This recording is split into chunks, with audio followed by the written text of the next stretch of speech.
I'm just going to leap right in, so we have some real time to talk. But I'm going to start with Gaston, which is you have a wonderful book coming out, Achievable Dreams, you were mentioning. Tell us how Achievable Dreams relates to what we should be doing in K-12 education. Well, when I was in the end of the second grade, my parents got a call from my teacher saying that I couldn't read. So I have a sister who was nothing but A's in Phi Beta Kappa, so the thought that I couldn't read was quite hard for my parents.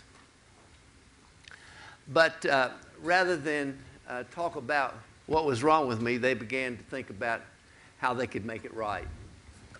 And so much that I've seen about education, read about education, and experienced about education was talking about everything that was wrong about it. So this book, I have about 15 stories about people that are really doing it right across the country, in small states, in small areas, in large states. I'll give you just one quick story. I take you to Houston, Texas. We give every year at the College Board we give three awards, what we call inspiration schools. These are schools that have every reason not to do well, that are doing exceptional work. And this school in Houston, Texas was one of them. I walked in and this lady came up to me, a very small, rather unimpressive looking person, and she introduced herself and I knew who she was. And walking down the hallway, I said to her, how have you taken this school, which has about 80% Hispanics from poor communities, and the rest were African Americans from very poor communities, and how have you gotten about 60% of your kids taking AP exams and having such a large percentage going to college? And she said to me, I had retired as a principal at one of the schools in Houston. And my 16-year-old daughter, who wanted to be a teacher and a principal just like me, was killed in a ski accident. And she said, I went to the the superintendent of schools and said, give me the toughest school you have and I want to do this in honor of my granddaughter. She said there were 14 gangs in this school. She said a person was thrown through a window the first day I was there, and I brought these students in. I'll try to make this quick. But I brought all those 14 gangs in, the leaders of them, and talked to them. And one of them sort of at the end said, you think we're so stupid we believe that there was 2 airplanes that flew into buildings in New York City. We're not going to believe that. And she said, I'm going to take all you all to New York City. She raised some money very quickly and brought them up. Came back, and from that time she had no more trouble with gangs. But she took that school with kids who had no opportunity and made them all stars. And so I go through and tell stories from people from all aspects of education that have done that sort of work. And I think we need to have some more examples of what can be done rather than spend our time talking about what's wrong and what can't be done. We're going to make this panel somewhat about how do we find the common ground and collaborate. But first, I'd love to set out what is the big conflict when it comes to the question of education. And we have 2 people who are about the best and smartest at different ends of this panel, but at different ends of the divide of what I would call a mutual goal we have, which is a great education for every kid in America, but the question of school reform. And that's obviously Randy Weingarten and Joel Klein. So I'm going to ask them to frame what are the 2 poles of the debate and why, you see it your way. And I'll start with you, Randy. I was going to say, we probably were married in a different life.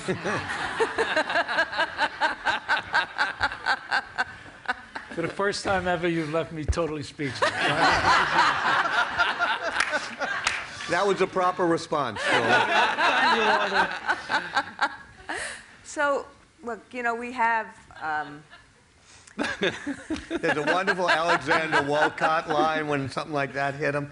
He said, drawing on my unbelievably great command of the English language, I remain silent. Go ahead. So, I'm going to start where Gaston left, where the governor left off, because I think we have to,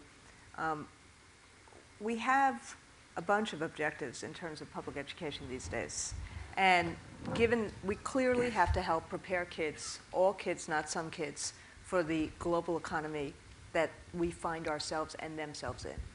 But we also have all of the old things that public education was about, like preparing for democracy, preparing for acculturation, preparing for socialization, and things like that.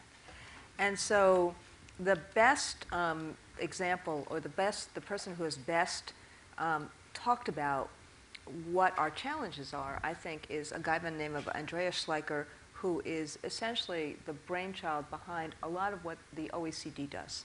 And at the International Summit a couple of weeks ago, what he said was, this is our challenge internationally. We have to prepare kids for 21st century skills. That means not rote memorization, but critical thinking skills and problem-solving skills and applying knowledge, not just knowing knowledge. But we have 20th century educators and 19th century schools. And so there's two different competing philosophies about what to do, both of which really need good management. One is, and the one I lean towards, is that we have to do what the countries that outcompete us do, which is a real systemic look at moving a system. And instead of it being a system of schools, it is moving a system. And that requires, obviously, as Gaston said. By a system of schools, you mean schools that are somewhat chartered or independent and can operate their own way, versus a system which is one cohesive city system? Yes, but I don't mean it in the kind of bureaucratic one-size-fits-all. Okay. But I do mean, when I say a system, I mean that there has to be a shared responsibility for the whole system. But so we obviously have to start with high expectations for kids. We have to start with focusing on real engagement. And I think one of the places where Joel and I both agree is Common Core is something that we both believe is really important as an engaging curricular focus. But we also have to do collective capacity building in terms of teachers, and we have to have collaborative environments and a sense of shared responsibility. And last, we have to actually try to level the playing field for all kids, meaning that we have to find a way that geography and demography does not equal destiny. And we have to, and that's one of the things we're trying to do in rural areas like McDowell, that's one of the things we're trying to do in other places as well. But I think where we disagree, and Joe will say his piece about this, is that we have to find a way to have collective capacity building and collective collaboration. Now, those things sound like squishy terms, but ultimately the countries that outcompete us, the districts that have done well, are the ones that actually focus on how do we help all teachers become better. Taking our own personal responsibility, but how we focus on collective capacity building and collective collaboration and shared responsibility. So first of all, let me say, I think there are a lot of things that Randy and I actually do agree on, beyond Common Core, things like we're starting way too late, especially with our most challenged kids, pre-K, the impacts of poverty, right, and prenatal care and all these other things. I think in the end, I see it through a different prism. And I start, like Randy does, where Gaston was. It's a powerful story he told, and I want to underline it, because he takes a school that everyone would predict, given the cohort of kids that they have, would do poorly. And he says they get outsized results, and they're getting AP at a very high rate and so forth. So the simple question I want to ask is, why aren't all of our schools doing that? Why is that stand out as the kind of island of excellence in a sea of mediocrity?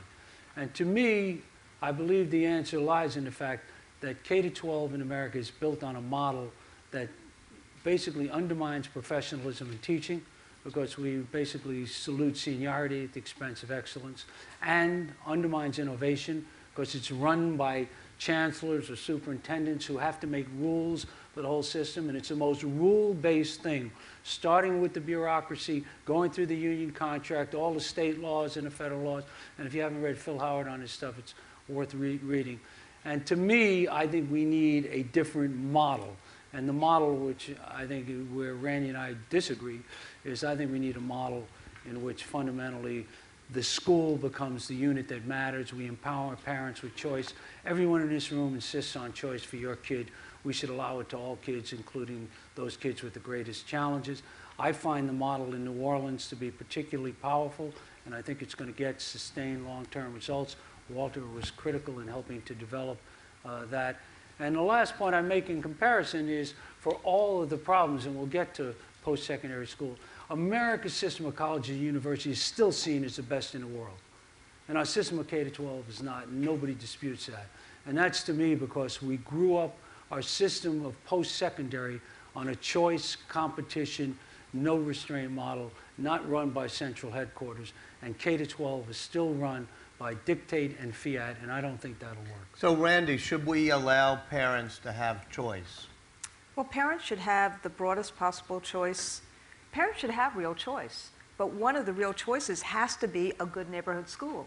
And what's happening, unfortunately, in New York City and other places is that this kind of system of just focusing on closing schools and opening small schools, we have actually created more inequity. And when I say we, it's because all of us have to take responsibility for this. I'm tired of the debate of us versus them. And to the extent that even when we have differences in terms of opinions about this, we have to take, as the adults around children, more responsibility. But what we've seen is more inequity in the city of New York. We've seen more inequity around poor areas. We've actually seen, unfortunately, in the last 5 or 6 years, and maybe it's a consequence of the recession, and maybe it's a consequence of policies, we've actually seen that geography and demography is becoming destiny. Well, wait, if geography is destiny, why condemn somebody to their neighborhood school? Why not give parents a voucher that they could take to any school? The parents want to have their neighborhood schools be good schools. Correct. And I think that Nobody it's disputes wrong. that. But what I think is wrong is that we too fast, instead of actually fixing schools, if you talk to parents around this city, they will say, fix my neighborhood school. And frankly, Walter, we actually had a whole bunch of strategies within even New York City in terms of turning around neighborhood schools. That takes a lot of management, and it takes a lot of resources, and it takes doing several things at the same time. And so I think it is a school system's obligation not to just create an opt-out, but to make sure that we actually fix schools. There are sometimes you have to close schools, but we have to have, as the first strategy, how do we fix them and turn them around, and also how do we level the playing field for poor kids, like we're doing, like Cami is doing in the Global Village in Newark, like we're trying to do in terms of McDowell County, like Jeffrey Canada did in terms of Harlem, like we're doing in Say Yes for schools in Syracuse and in Cincinnati. Joel? Just to close this loop, look, when Randy says every neighborhood school should be great and there's things we should be doing, that's true. But look, people have been waiting for Godot for a long, long time. In this city, there are lots of neighborhood schools that nobody in this audience would send your kids to. So let's be candid with each other. You would not send your kids. So whose kids go there? The kids with zero choices. Now, they may want their neighborhood school to be better, and we may all want to find ways. But while it takes 2 and 3 and 4 years, the schools we're closing now in New York all have under 50% graduation rates and have had so as far back as human eye can see. And so to me, I would say, give those people the same choices you have. You want it for your kids. You don't have the right neighborhood school, you'll go to another neighborhood. If necessary, you move to another state, and if it has to be, you'll put your kid in private school. The kids with the greatest needs in America are systematically told it's one and done, and let's hope we can improve these schools during the lifetime of those kids. Walter talked about a kid before when we were talking. Kid who he took over and took responsibility for in the 8th grade. Kid was in the 8th grade, had been in school, and could not read. What happened to that kid for the first 8 years of his education? A kid who he's now, because of Walter, gotten into college. So I say, we can't wait for Godot forever. We've got to empower people to have the same choices we insist on for our kids. Wait a second. There's just, and then I'm going to stop. There's 2 new reports, Joel, that just came out today about the consequences of that kind of opt-out system and what it has done in terms of actually making those neighborhood schools worse. I agree with you that we cannot wait for Godot, but I have watched myself and others help turn around low-performing schools. It does take a village, and we need to do a whole bunch of different strategies, including wraparound services. So what I'm just saying is we cannot abandon the notion that the neighborhood is the center of community. And at that same time, as we're doing all these different choice models, we have to actually redouble the effort to turn schools around and to have a public system. That's all I'm saying, and you should look at the reports when people I'm watch going to it. do one last round between you all on the topic, and then turn it over to those who actually about run everybody else? schools in the audience. I feel like I'm in the front row. Randy, you're caught between some of the old line, I will call it, education establishment types who totally defend teacher tenure in its old way, and those who want to get rid of teacher tenure.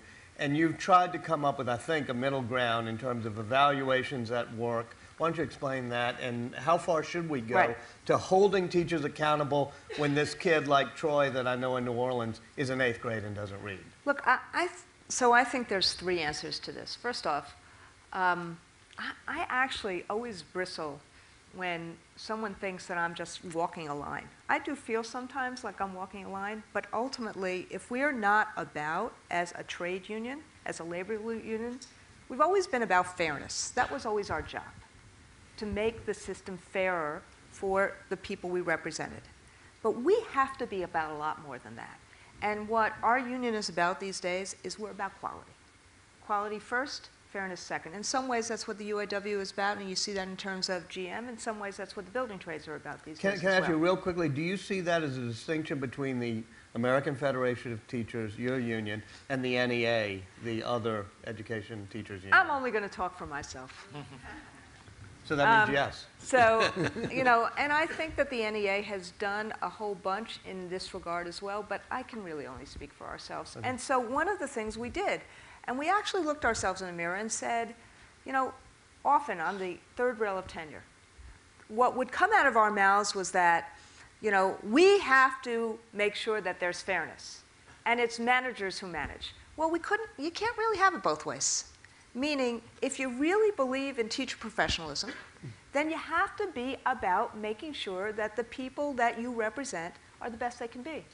And after you try, and after someone falters, and you help them, and they still can't, you have to find ways of that person leaving the profession. That is what it means to be a profession. And so, where I think we have actually joined common ground with a lot of people who are in and around the administration and a lot of other reformers, because I think we are reformers as well, is around the issue about having meaningful and comprehensive evaluation systems. Evaluation should actually drive whether or not someone is a school teacher, not seniority, not anything else. It should be about performance. But we have to figure out how do you meaningfully evaluate, because we haven't been so good about that in the past. And what percentage of a meaningful evaluation, approximately, would you think test scores would be, since that's the lightning rod issue? So I would actually answer that question this way. I would say evaluation is basically 3 components. The best evaluation systems are about continuous improvement and development. And it should be about, have I gotten the tools and conditions, both individually and collectively, that I need to teach? Number 2, have I taught it? And number 3, have kids learned it? Mm-hmm. And so I lean towards what are the indications of student learning. Now, sometimes you have to have test scores as part of those indications, provided they're reliable. But what's the irony these days is that we've gotten totally out of balance. And right now, the current generation of tests are actually quite different than what kids need to know and be able to do in the global economy. Let me real quickly ask Gaston, since your profession is testing, basically, can we have good, reliable tests all the way through, or that say, here's achievement, here's learning capability, or is that a chimera? No, I think you can have good tests. I think we have a lot of good tests today. I think the advanced placement test is a very fair test, very well done, very well accepted. Gives a kid a college credit, taking a high school course. I think both the ACT and the SAT are good tests. Test by time, they do a good job. So I think you can have good testing. Cammie, you're on the front lines. You actually run a school system in Newark. You've been a teacher. You've been the head of Teach for America in New York City, if I remember correctly. Tell me how it actually applies when you get down in Newark to actually running a school system, all these theoretical arguments. Well, there are a couple things that have been brought up where the rubber hits the road, if you will, just to give some statistics about Newark. It's about 40,000 students, about 38,000 students that are in Newark Public Schools, and about 7,000 students that are in charter schools, for a total of 45,000, give or take, all in about 100 schools in Newark. So just to give you a sense of scale, which is a moderate size, the average proficiency rate of a third grader in Newark is about 25%. The average proficiency of an eighth grader in Newark is around 40% in English language arts. And we drop out about 28% of our kids every year. So each year, 28% of our students who come in the door in high school are no longer there at the end. So these are stark statistics. And we know in our global economy things like being able to read and having a post-secondary credential are actually the difference between sort of whether or not you have access at any point in your life to the middle-class American dream and when you don't. So we're facing some pretty stark realities. We have some, there are certain things that I think about on a daily basis, and it really just has to do with the following question. How do we get to the day when there are 100 schools in Newark that are putting children on the pathway to obtain the social, emotional, and academic skills to succeed and excel in college? And I think it's going to take about 100 schools, and I personally am somewhat agnostic as to how they're born or not, or turned around, or charter or non-charter, but I'm not agnostic about the following fact. It is very difficult to run a high-performing school if you have 100% of the students that are in there that are struggling the most, that are in need of the most amount of acceleration, who are the least enfranchised, who are the neediest. So I do believe that one of the ways in which we must get to all, meaning all, is to achieve true diversity among those 100 schools. Diversity of all sorts, not racially, socioeconomically, academically, and I do think that that's something that's one piece that I think is important. Wait, say that in English. You can't have a system where those who are able to vote with their feet and make choices have access to effective schools, and those who don't are trapped in the lowest performing schools. So in other words, you would give everybody choice, or you would be a magnet to attract those opting out back into the schools? Would that it were that simple. I think it's a combination of things, to be honest with you. I'll give you one very specific thing that we've been working on in Newark called Charter 3.0. So first wave of charter schools had to do with building beacons on a hill. We're going to build an island of excellence. We're going to show it can be done. We're going to change the conversation from whether or not students who are poor can learn to why it isn't happening everywhere. God bless charters and non-charters who showed us that that's the case. Sounds like you have case studies in your book. Joel's exactly right. If it can happen somewhere, why isn't it happening everywhere? Charter 2.0, how do we create a system of those schools? Well, the charter management organizations are asking the same tough questions that districts are now, right? How do you retain your high-performing teachers? What does the salary structure look like? What happens when you have a dip in performance? How much do you dictate curriculum versus how much do you leave loose? So as you scale any sort of island of excellence to the next layer, that's what Charter 2.0 is exploring. And it's great because now we have non-monopolistic bureaucracies also having to run systems, and they're having the same growing pains that any system has. Charter 3.0 for me is, can we envision a system where you take the best of what charters have to offer and play to the strengths that scale? Bureaucracies are frustrating, but they actually have some benefits, like scale, like the ability to bring in, resources and hold tight around things like talent. It's really hard to go and, to be honest with you, recruit, an individual school level for every level of talent. Imagine a district that was awesome at talent, and that was their, core competency. So what are the sort of key levers the district can pull, and how do we ensure that the charter sector and the district sector do four things? A, report the same data, because right now we're comparing apples and rocks. We're basically, we're saying, X% proficient, which we all know is tantamount to a ruler with one hash mark. So A, we all have to report the same data. We have to look at things like promotion, retention, how quickly we're moving the bottom third of our kids, how quickly we're moving our non-readers, half of Newark. So we all must be accountable for the same data. once we see that data, we have to be super honest. Within buckets of need, we need to be honest and say, you know what, I bet we have some Newark public schools that people think are great, that are just taking proficient kids and keeping them proficient. And they're not so great. And I bet we have some charters who are actually taking proficient kids and keeping them proficient because they're drawing the kids who are coming to us to the party with a pretty big tool bag, and we're not actually increasing it. So we have to be accountable for the same data. We have to strive for everyone taking their fair share of students who are struggling and retaining them and moving them and growing them.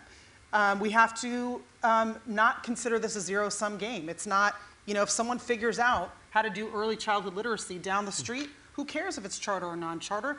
Like, these are children's lives. We need not hold them in a lockbox like this is some sort of competition. Our kids are losing. So we need to have a collaborative spirit. We need not have a circumstance where my district folks are pointing to the charters and saying, well, they're just spending more money, et cetera, when they're not. But we also need not have a system where the charters are walking down the hall and saying, over here you have world peace, and over there you have a kid going to prison.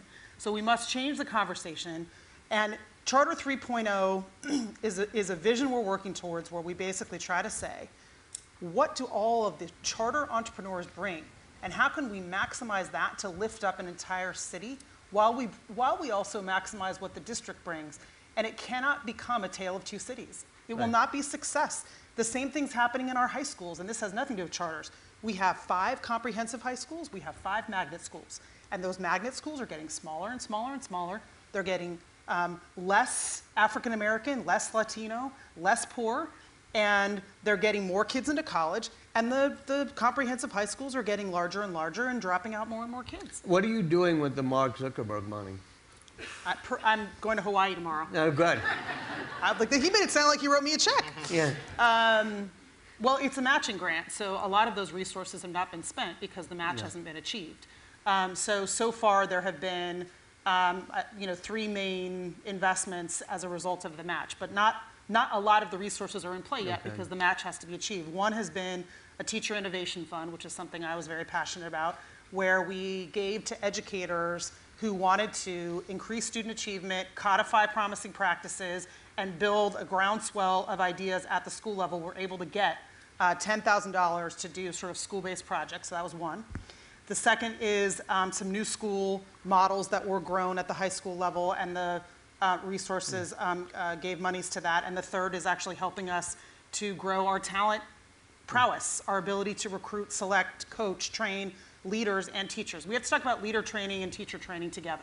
If you don't have effective principals who are able to truly be instructional leaders and lead high-quality teams of teachers, then teachers won't stay, right? They have to go hand in hand. So there's been talent work, there's been teacher innovation work, and there's been new school development. Holden Thorpe, Chancellor of UNC, what do you see at a college and university level that applies to the whole education stream? Well, I think that a lot of this stuff that's been talked about are things that are undercurrents in higher education now and not quite at the surface the way they are in K through 12. But if you heard, when you hear somebody like Gaston tell a story about something great that happens in a school and a kid succeeds, almost always the end of that story is that kid went to college. And when you think about American competitiveness, what Joel said is correct. You always hear people say, we have the greatest system of colleges and universities in the world. And that's true, and countries all over the world are trying to imitate the American university system.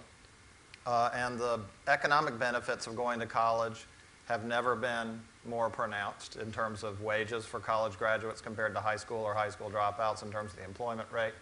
But despite all of this, I think if you ask anyone in higher education, people are really concerned about whether we can continue to pay for higher education the way we have. The reason that these stories work is that we have a system in this country where states have been subsidizing higher education and doing it well, particularly in the late 1950s into the 70s. There was a huge state investment in higher education. 1976 it peaked, and it's been declining since then, and so you can now extrapolate out when it will get to zero. We've had a really progressive financial aid program in America where the subsidized universities are charging low tuition, and where we have federal, state, and the universities themselves providing financial aid so that everybody who gets admitted to college can go. And all of those things are at risk because of the things that we've been talking about during this whole conference, that healthcare is eating up too much of the money that would normally go into subsidizing the universities, and because not everybody's convinced about financial aid. But if you play that out, then you can see the same debates that we have here. Randy's talking about, are we training people for jobs? Are we training them for democracy? We're having that debate inside universities all the time. Where people are saying the faculty aren't teaching enough, and people are saying the central administration or the state government isn't doing what they're supposed to do to help us. This whole geography thing is when people think about higher education, they think about the place they went, or they think about Harvard, Yale, Princeton, and they have this maybe they think about their public flagship like North Carolina. But the vast majority of college students are going to the Cal State schools, the SUNY schools that you don't hear. SUNY Upstate has some hundreds of thousands of students or something like that. And it's the same thing we have in K through 12. Stanford and Columbia are spending hundreds of thousands, $500,000 per student, and SUNY Upstate's probably spending $15,000 per student, and the students at SUNY Upstate are the ones who need the most help.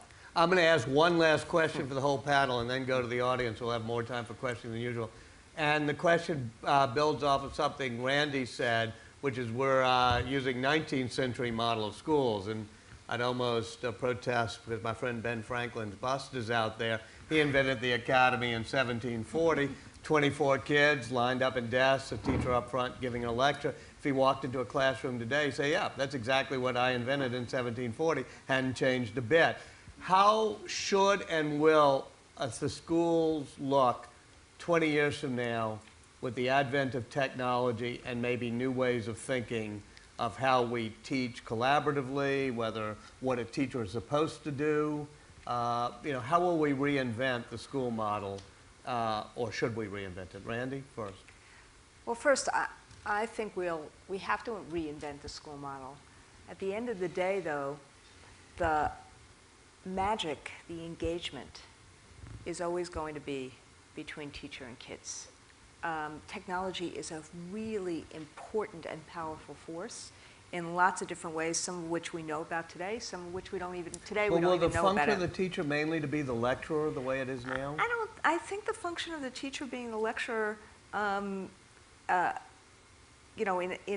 K-12 or an early K-12 situation is probably long gone already. The issue, we have to have different strategies and structures. I like what Cami said about having these kind of innovation funds. Like we have one, the FD has an innovation fund. We need to actually break up a lot of the current structures. So for example, there's a school that I think both Joel and I really love in Crown Heights that someone we both know started, the New Academy. What they do is they actually start their day with 90 minutes of work between and amongst the teachers, and there's 4 teachers to about the entire class of about 100 students. And they spend their day in a completely different way than most of us have gone to school with.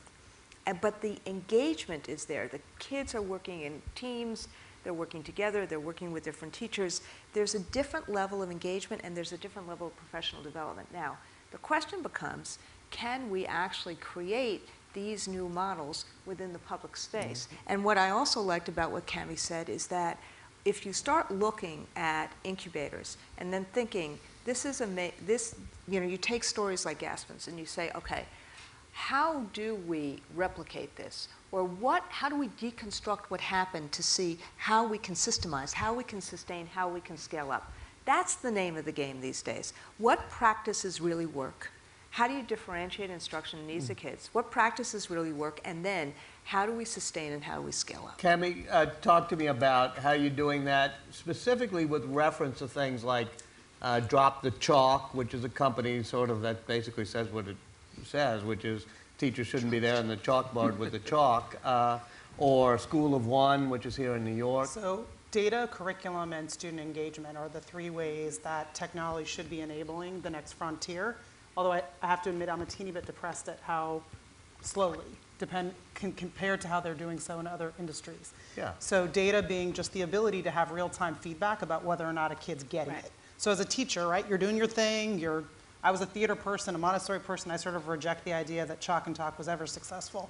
But you want to know, it's not about you and what you're doing, it's are they internalizing, but you don't really know sometimes. So there's really good assessments will give you real-time feedback, and computers can help with that and help you differentiate quickly. So lots of the high-performing schools, again, charter or non, are using data in very real-time ways, not in the high stakes necessarily exclusively, but formatively. So I taught it, did they learn it? And so data is one way. The other is around curriculum, which is to say, if you know you have to internalize skill X, it's unbelievable to me a teacher can't go and get 14 different ideas about how to teach skill X. 400. So you look at a thing like Khan Academy, is this guy in his basement with a little, webcam, God bless him, who's like figuring out how to break down, math in ways that are like mind-boggling. And I have folks in Newark who don't even have internet at their house who are like literally fans of this Khan Academy guy because he just figured out how to break it down.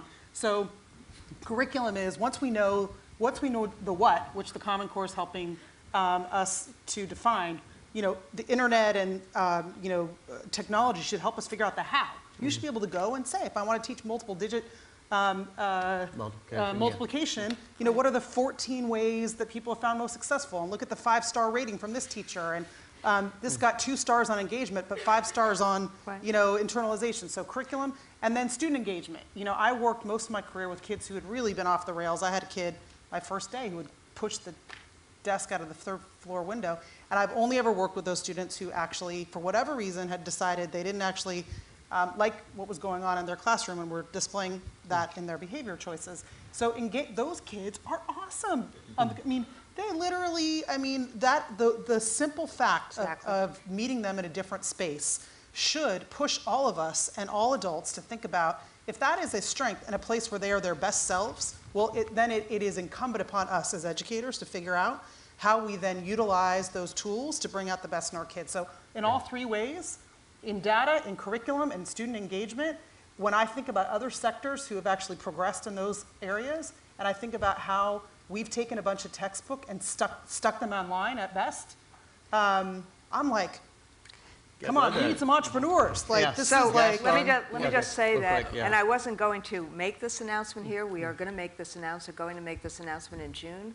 But the AFT has worked in partnership with a UK technology company, and we are going to be doing that work that you just talked about in terms of curriculum, where we create a platform and an online resource platform for any teacher in America for free to be able to share their lessons with each other. Upload your lesson plan, people vote on it, crowdsourcing, Exactly right. Well, guest on. First of all, I really believe that you can put great courses on television or online to a lot of good students. Khan Academy, went to visit him. I was amazed at what a great teacher is. Yeah. I'd love my child or my grandchildren to go to his classes.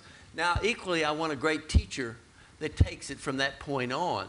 But I think I have a son-in-law who's now was one of 130,000 students that signed up for a course at Stanford on computer programming. And he said it was a fabulous course. So I think we can deliver the very best courses across the country with technology. And then we have to have great teachers, particularly in the K through 12 area, and also in higher education, who can take, after that lecture's given, make it into something quite special. And to keep you from getting in trouble, we'll give a shout out to your wife, Idit, who has created Global Area, which is one of the online curriculum companies. Yes. Makes me a little prejudiced about that. Yeah. Well, I agree with what's been said, and I think that in higher education we have this thing where the public might say that we do a bad job of teaching the practical subjects. And I'm a chemistry teacher, and I write with big chalk on the board and drone on. And we do a good job of teaching the impractical subjects. But neither of those extremes are correct, because we're seeing the scientists and the didactic teachers start to use Khan Academy. I mean, I think I'm a little better than Sal Khan, but that's what every college professor says when they watch that. And the truth is, Pretty good. even if I am a little better, the amount of time that it takes to put a bunch of people in a room this size for me to go on the board is not worth what I could do if people watched either him or whatever it is that gets crowdsourced to be selected, and then they come here and we use technology to see whether everybody understood it or not. Yeah. I think in the humanities, we're doing a great job of getting people in small classes and teaching them, but the usefulness of it is something that sometimes people are afraid to talk about, but the humanities are useful and we shouldn't be embarrassed about Joel? that. I agree with things too. I just make a sort of comment about, if you think about it, America's future, her competitiveness, the thing that's working in a country that has many struggles is we are the most entrepreneurial, innovative country in the world, right? Everybody's coming here to see the Googles and the Facebooks and the Twitters. And K to 12, you're talking about Ben Franklin. So somebody got to answer the question is, why are we so resistant? And I think that's because we have a highly bureaucratic, ruled, governed system. And even in New York, where Randy talks about the New American Academy or the School of One, I mean, we had to create an innovation zone. What we want to do is build a system in which, as smart as the people on this panel are, Sal Khan didn't grow up in a public school system. There's a reason. He would not have survived in that environment. And we have got to take America's juice and bring it into K-12 so that innovation is not seen as a dirty word. That's where I think we're failing. Let me point out that Joel Klein did grow up in a public school system, though, so it can be done. In this very one. City of well, not this borough, but one of our 5 favorite boroughs. We couldn't afford this borough. But can you give, at least in a general sense, what you're doing now and why you're doing by having taken over the realms of a private education division? So right now what we're doing is what people are talking about is really the kind of thing that Sal and Dreambox and a lot of people are doing. I think we expect way too much from teachers. They got to do the lesson plan, they got to differentiate instruction. So while one kid is having trouble with fractions, another kid may be having trouble with decimals, while one kid doesn't do subject-verb agreement, somebody else may have trouble with contractions. There's no reason why we can't empower teachers through technology to differentiate instruction, to not have to do every single day a different lesson plan, and to really think about what we think about in any enterprise. How do we maximize the value of human capital, the rarest and most precious aspect of this, and not do the routine stuff, and enable us to customize. Any teacher I ever saw, no matter how good he or she was, in a class of 28 kids with different skills and different challenges, is really trying to play the orchestra, and it doesn't work. And that's where I think technology can help us transform. Let's lift up the lights and ask some questions, please. We got 10, 12 minutes. Yes, sir. Shout it out, and I'll repeat it, and the microphone will get to you. Yeah. Hi, Bob Bumcroft from the Litchfield County University Club. For over 106 years, we have given tens of thousands of dollars per year in scholarships to graduating seniors. You get maybe 120 applicants. We can't interview more than about 60. How do we decide which ones to interview? We have SATs, class rank, need statements, and recommendations. Well, Gaston, that's your field. Go for it. Well, you've named a few things I think are pretty good. Yeah. I mean, I would say, first of all, you look at what they've done in school. I think number 2, you can look at what they do in testing. And I think 3 is the kind of recommendations that they get from a legitimate source. And I think those things work pretty well. I think most places we do it quite well. Mm-hmm. Yeah. I'm sorry, is there a microphone there? I'll get to you. I'm going to go around, but I don't want to discriminate against people on the sides and the back. Hi, my name's David Donaldson. I'm actually with the New York City Department of Education. But more importantly, I always like to say I'm a former public school teacher. And so my question is, in a recent Newark proposal, Superintendent Anderson, you have principals getting choice to choose over which teachers will be at their schools, and you're doing this at a cost that you will have to fund because due to union rules, you can't fire these teachers. They'll still be on payroll, but just not at these particular schools. And that's something we have here in New York. So my question, my bigger question is, at what point do we determine that professional development is needed for teachers versus we might have to, cut them off? And I think it also raises to a larger question of at what point do we keep trying to improve certain schools, or when do we determine that we need to close them? Super easy questions, awesome. I'm going to start with the latter because we are impacting 12 schools in Newark, basically closing several, consolidating others, and creating 8 new ones. And in New York, in my former life, we closed a great number of transitional programs for students who were struggling. And my basic premise on those, no one takes closures lightly. No one likes to close schools. Everyone wants every school to succeed.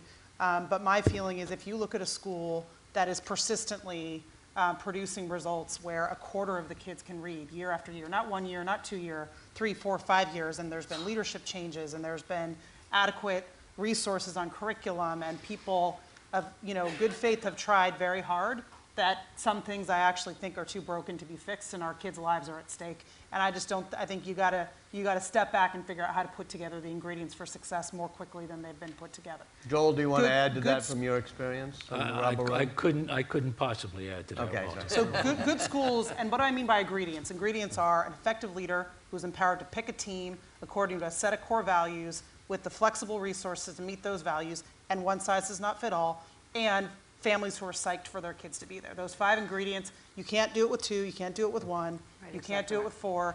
You have to be able to put 5 of those ingredients together. And if you start to, 1 year you do one, and the next year you do the other, and then you wonder why it's not working, you literally just cannot allow a child, generation after generation to go to a school where a quarter of the kids are reading. So for me, it's a chance to kind of start anew, put together the 5 ingredients, get a highly motivated, results-oriented, visionary principal, give them the ability to pick a team of folks, create a real clear set of core values. Just like a good restaurant, a great school when you're in it.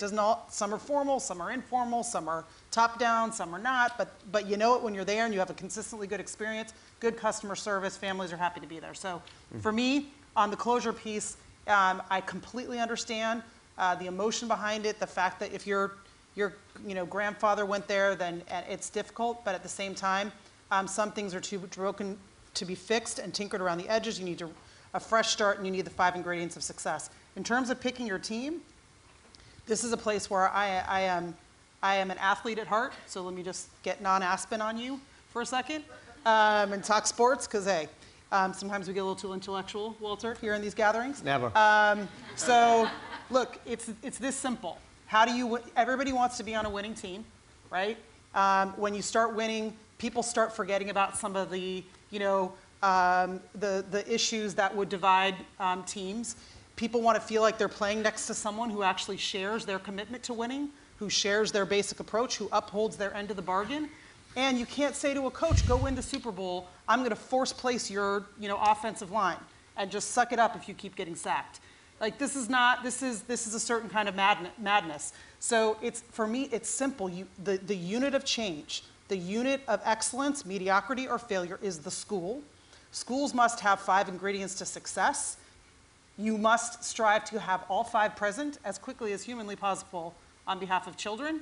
And the rest has to be sort of worked out along the way. And I don't mean that in a pejorative, heartless way. I mean that in a sort of real kind of financial and political way. And Yes. so if people felt like the people who were working for schools were the best that they could be, you'd have very few of these questions. And then the issue really would be, how do you make sure you have a great fit in all schools? Yes, right there, and then up here. We'll go back up front. And Hello. Hi, my name's Kafia. I attend New York University, and I was just curious how much of the solutions do you see in near-peer solutions, being that organizations like Cityyear, which I served at, an AmeriCorps-funded program, would be somewhat helpful to solving some of the issues in school. Cityyear is an indispensable part of the Diplomas Now program, which is one of the best programs. It's Bob Alphonse's program, and it's one of the best programs of turning around high schools that I've seen in the United States of America. And Cityyear is absolutely essential to it because it's absolutely essential in terms of the breaking down the anonymity and helping kids have mentors and interns helping kids have mentors who are basically around the age of kids. And so it's a great program, and thank you for doing it. Yes, sir. Hi, my name is Dane Bailey. I went to a public school, so excuse the simple question. But I've never understood why the teaching profession is not considered and compensated as an elitist profession like a doctor or a lawyer. And I'm wondering from the panel how much you think compensation and teacher salary affects the ability to draw the talent pool of great university students that should be encouraged to go into teaching as opposed to banking or corporate.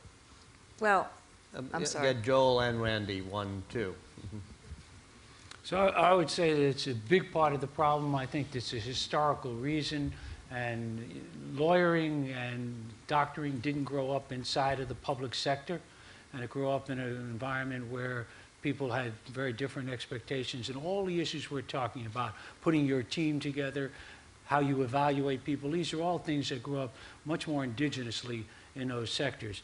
Now we have in the public sector, so the normal response, which was certainly justified many years ago, was to have collective bargaining as a way to equal the balance. And then we got into all of these kinds of what I consider to be anti-meritocratic, seniority-driven rules.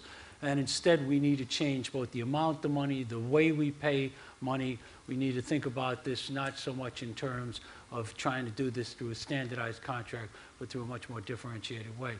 And that's just been a big part of the problem, in my view.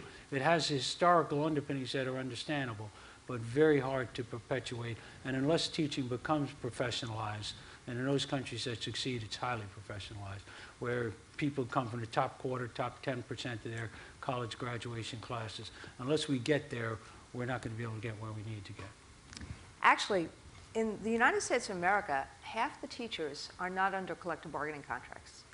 The states that do the best, Minnesota, Massachusetts, and Maryland, are the most densely organized. The states that do the worst, some of the states in the South, are states where they actually prohibit collective bargaining. So this notion that, I kind of wish it was so easy that it was collective bargaining that was the root of all failures, when I'm going to throw out this statistic, between 1973 and 2007, private sector organizing or private sector labor density went down from 34% to about 7%, 8%.